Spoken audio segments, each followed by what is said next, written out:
drug surrendery na aresto. 67 gramo ng shabu na samsam sa Balasan, Iloilo. Isang high-value drug suspect na dating drug surrendery ang naaresto ng mga operatiba ng Balasan Municipal Police Station matapos masamsam ang higit kumulang 67 gramo ng inihinala shabu sa isang buy-bust operation na isinagawa bandang 1:55 ng hapon noong Disyembre 21 ng taong kasalukuyan sa Barangay Poblacion Norte, Balasan, Iloilo. Kinilalang suspect bilang alias Ju, 30 taong gulang, walang trabaho at residente ng Balasan, Iloilo.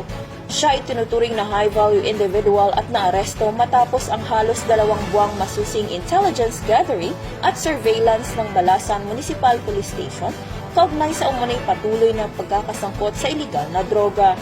Na-recover mula sa operasyon ng 4 na transparent plastic sachets na naglalaman ng hinihinalang shabu, buy-bust money at iba pang non-drug items.